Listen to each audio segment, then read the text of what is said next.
The sun beat down on the dusty roadside in a sleepy town just off Route 22, where cars rarely stopped unless they had to. In front of a rusted-out gas station and auto shop stood Jake Carter, a rugged, grease-covered mechanic in his mid-30s, wiping sweat from his brow. His daughter Lily, barely 7, sat cross-legged on a nearby tire stack, flipping through an old coloring book while munching on a peanut butter sandwich. Life hadn't been kind to Jake. Once an automotive engineer at a top firm, he lost everything after his wife died from a sudden illness and he couldn't keep up with hospital bills. Now he fixed cars and changed oil to survive, scraping together enough to keep Lily in school and meals on the table. That afternoon, just as he was about to close up shop, a loud rumble echoed from down the road. A cherry-red 1967 Ford Mustang, pristine, except for the plumes of smoke rising from its hood, crawled into view. The driver, a woman in her late 20s or early 30s, wearing aviator shades and designer boots, pulled in and stepped out with a confident but frustrated aura. "Can you help?" she asked curtly. Jake didn't hesitate. "Pop the hood," he replied. The woman, Eva Monroe, was not from around here. That was obvious from her clean-cut demeanor and the expensive timepiece glinting on her wrist. But Jake didn't judge. He worked in silence, examining the smoking engine, diagnosing the radiator and faulty gasket in minutes. As he worked, Eva watched him closely. There was a quiet determination in Jake, a man who didn't ask questions, didn't beg for tips, didn't even glance at her like most men did. He explained what needed fixing, quoting her a price barely enough to cover the parts. "You're not charging for labor?" she asked.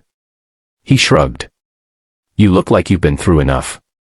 I don't kick people when they're down." She almost laughed at the irony.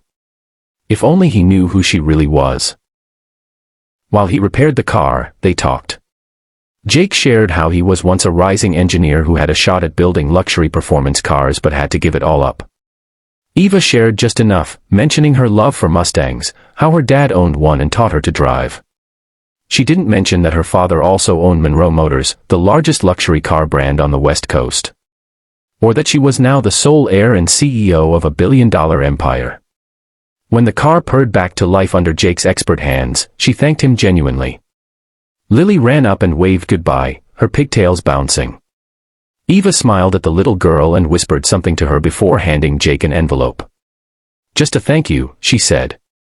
Then she got into the Mustang and drove off in a cloud of fresh engine smoke and mystery. Later that night, Jake opened the envelope, expecting a small tip. Inside was a note that simply read, "Kindness is currency for the soul. Don't give up." And below it, a $10,000 check. Jake stared in disbelief. He looked up at the sky, holding Lily in his arms. "I don't know who she is," he whispered, "but I think she just changed our lives."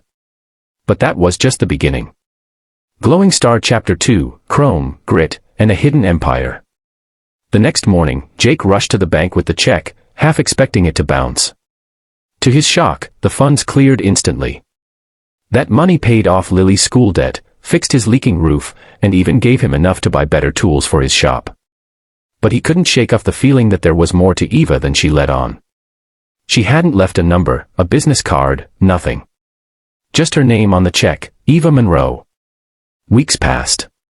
Jake's shop got busier. Word had spread about the honest mechanic who fixed a Mustang for a mysterious woman and got a miracle.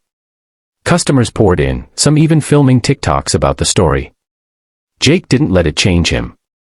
He stayed humble, worked hard, and always made sure Lily had breakfast before school and a story at bedtime. But something strange began happening. A sleek black SUV parked across the street every couple of days. Jake noticed, but didn't ask questions. Until one day, the SUV door opened and Eva stepped out again. This time she wore a blazer, her hair tied back, and a presence that silenced the street. She walked up to Jake and said, "I need to show you something. Can you close the shop for an hour?" Intrigued, Jake agreed. She took him and Lily to a nearby hilltop where a massive glass building stood. "This is Monroe HQ," she said. "And I want you to walk inside with me." Jake followed, stunned, as employees saluted Eva and whispered her name. She finally turned and said, "Jake, I own this. I didn't tell you because I needed to see who you really were. Someone who treats strangers with dignity. Someone who doesn't ask for handouts. You fixed my car and never once asked who I was or what I could give you. That's rare. And I need people like you in my company. Jake's knees nearly gave out. What are you saying? He asked. Eva smiled.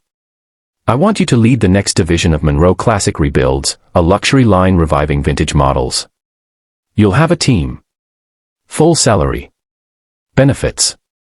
Your own garage. And Lily. She'll have a full scholarship to any private school you choose. Tears welled in Jake's eyes. This was more than a job. This was redemption. He looked down at Lily, who gripped his hand tightly. I don't know what to say, he stammered. Eva chuckled. Just say yes. You earned it the moment you chose kindness over profit. Jake said yes. And just like that, the man who once lived off spare parts became a leader in one of the most elite automotive empires in the country. Months later, Monroe Classic Rebuilds launched to record-breaking pre-orders, and Jake was featured in national magazines. But he never changed. He still wore his grease-stained boots. Still walked Lily to school. Still treated every mechanic at the company like family. One day, in a company-wide meeting, Eva introduced Jake to the staff. This man reminded me. She said that the most powerful engine isn't under the hood. It's compassion. And when you run your business on that, it'll take you farther than any horsepower ever could.